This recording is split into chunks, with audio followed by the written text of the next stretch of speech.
یہ اس دور کا ذکر ہے جب زمین پر انسان کا وجود نہیں تھا، جب جنات بستے تھے اور ان میں سرکشی اور فساد عام ہو چکا تھا۔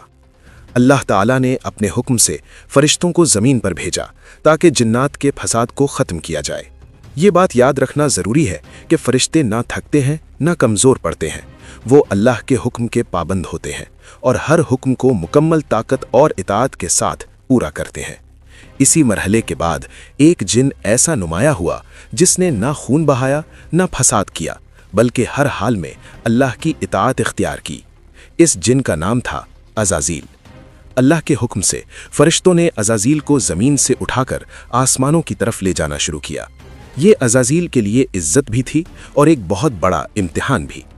آسمانوں میں پہنچ کر عزازیل نے خود کو مکمل طور پر عبادت کے لیے وقف کر دیا۔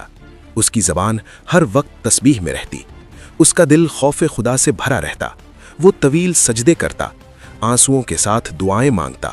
فرشتے اللہ کی تسبیح میں مصروف رہتے اور عزازیل بھی ان کے ساتھ اطاعت اور عبادت میں لگا رہتا۔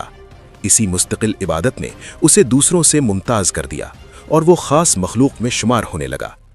اگرچہ عزازیل جن تھا، مگر اس کی عبادت، علم اور ظاہری عاجزی کی وجہ سے اللہ نے اسے فرشتوں کی مجالس میں جگہ عطا فرمائی۔ وہ آسمانی مجلسوں میں شریک ہوتا، زمین کے معاملات سے متعلق احکامات سنتا، فرشتوں کے درمیان احترام پاتا۔ یوں رفتہ رفتہ وہ فرشتوں میں نمایاں مقام حاصل کر گیا اور بعض امور میں اسے سردار جیسا مقام دیا گیا۔ یہیں سے اس کے دل میں ایک نازک مگر خطرناک خیال پیدا ہونے لگا۔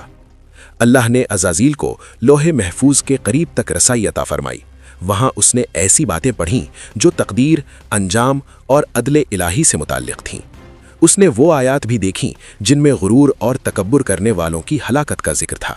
وہ ان آیات کو پڑھ کر روتا، سجدے میں گرتا، اللہ سے پناہ مانگتا، لیکن اس کے دل کے کسی کونے میں یہ سوچ بھی پیدا ہو چکی تھی کہ یہ انجام دوسروں کا ہے، میرا نہیں۔ اسی مقام پر عزازیل نے ایک جملہ پڑھا، اعوذ باللہ من الشیطان الرجیم۔ یہ پڑھتے ہی وہ ٹھٹک گیا۔ اس کے دل میں سوال اٹھا، یہ شیطان کون ہوگا؟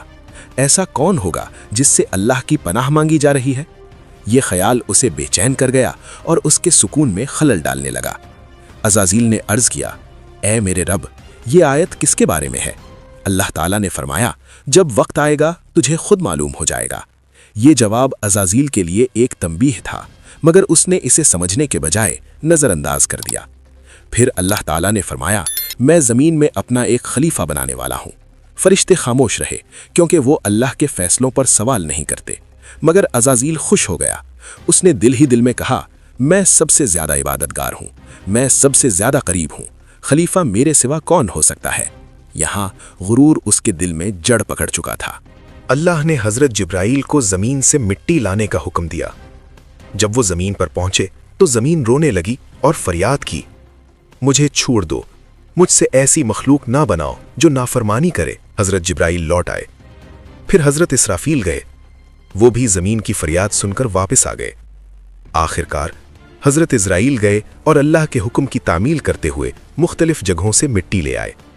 اللہ تعالیٰ نے اس مٹی سے حضرت آدم کا پتلا بنایا۔ یہ ایک جسم تھا جس میں ابھی روح نہیں تھی۔ اس پتلے کو ایک خاص مقام پر رکھا گیا۔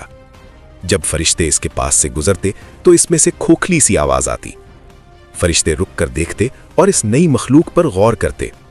عزازیل جب اس کے پاس سے گزرتا تو حقارت سے دیکھتا اور کبھی ٹھوکر بھی مارتا، کہتا، یہ تو کھوکھلا ہے اور مٹی سے بنا، میں اس سے بہتر ہوں اور آگ سے بنا ہوں۔ پھر وہ عظیم لمحہ آیا جب اللہ نے حضرت آدم میں روح پھونکی۔ آدم زندہ ہوئے اور اللہ نے انہیں علم عطا فرمایا۔ اللہ تعالیٰ نے حکم دیا، تمام فرشتے آدم کو سجدہ کریں۔ تمام فرشتے فوراً سجدے میں گر گئے۔ اللہ نے فرمایا، عزازیل، تجھے کس چیز نے روکا؟ عزازیل نے کہا، یہ مٹی سے بنا ہے اور میں آگ سے، میں اس میں افضل اور بہتر ہوں۔ یہ غرور اس کی بربادی کا سبب بن گیا۔ اللہ نے فرمایا، دفع ہو جا، تو آج سے شیطان مردود ہے۔ اسی لمحے عزازیل رو پڑا۔ اسے یاد آیا، اعوذ باللہ من الشیطان الرجیم۔ وہ جان گیا کہ یہ آیت اسی کے لیے تھی۔